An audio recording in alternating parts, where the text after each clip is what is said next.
Others have been intimately involved with this planet from her inception, being, in fact, the agents and the overseers of her organic development. Within this second category of angels long associated with biological life is a highly specialized circle of beings who are responsible for the education of humankind. While these entities, who have been known on rare occasions to take human form, clearly have long-term purposes of a more general nature, their immediate goal is the freeing of our race from what they have termed the spell of matter. During the winter of 1986 to 1987, I was involved in a particularly significant series of encounters with entities of this kind. With but a few exceptions, these encounters took the form of tape-recorded dialogue sessions that were later transcribed by my life partner, Sherry. From those written transcripts, I have selected key passages which are now presented in this book. In the chapters that follow, I share first-person accounts of several different angelic entities, some of them encompassing rather extensive perceptual fields in the sea of eternal being, others coalescing like solitary crystals individuating in a particular moment of time, to incarnate for a season or a purpose or a day. On occasion, these individual identities offer highly specific memories and perspectives, but all of these perspectives spring ultimately from the same source. Each of them views the whole from a different point along the circumference of the great medicine wheel of eternal being.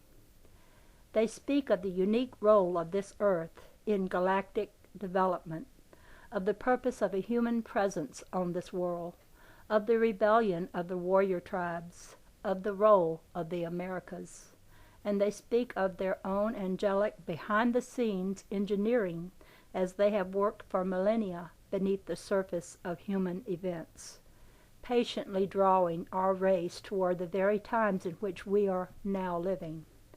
Through their varying accounts of past human history, present moment insight, and events yet to come, their perspectives combine to reveal a meaningful and exciting new understanding of our current global situation. One of the most interesting features of my work with these particular entities has been their ability to evoke vivid recollections of past events. In my earlier encounters, as recorded in the Starseed transmissions, such a strong emphasis was placed on the importance of my attention being in the present moment, that this apparent focus upon the past initially took me by surprise. For some reason, I had never thought of angels possessing the quality of memory and time travel. I had assumed it belonged only to the realm of fiction.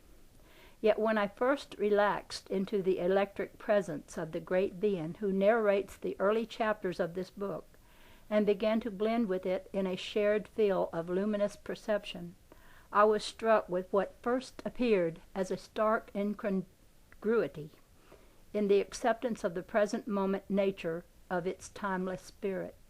I found that I shared its understanding of the past. I could view events of long ago as if I were watching some extraordinarily lifelike hologram.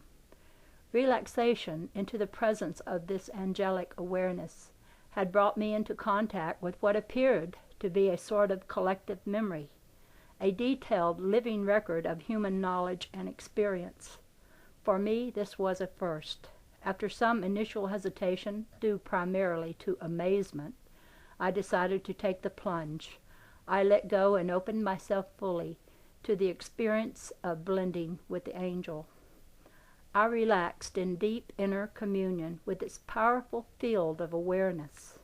Together we became one with the being whose unfoldment has become this universe. After a time of resting in the presence of that immense love, we swam out, as it were, to experience certain of the dimensional manifestations of that love as they appeared on a particular afternoon of a time now past, but strangely present in the moment of my viewing. Pictures began to take shape around me, At first they were blurred and indistinct, but gradually they came into focus. Incredulously, I watched as a dark-skinned figure in flaming headdress walked slowly over the crest of a hill, a sea of prairie grass waving gently around him in the sunlight of late afternoon. I felt as if I knew him, even as I knew the blue-coated soldiers toward whom he was slowly walking, arms extended in a gesture of peace. In my mind a voice spoke. Love, like energy, it said, cannot be destroyed. Whenever love has found its way into dimensional expression, it leaves emotional alterations in the texture of the universe, traces like multicolored etchings in the ethers. Wherever two people have loved, wherever a human community has shared in the expression of love, whether it was yesterday or 10,000 years ago, that love is still present. It can still be experienced. Events can be reconstructed from the impressions of love. They can be re-experienced with a lucidity almost indistinguishable from their initial occurrence. We open for you this window into an earlier moment, that you might more fully appreciate the long centuries of preparation that have provided the context for your modern world. We have been sent to illuminate your understanding of the present human condition and to take you on a journey through significant moments of angelic human exchange, that you might more fully sense the great momentum behind the power that is now breaking through into surface human events.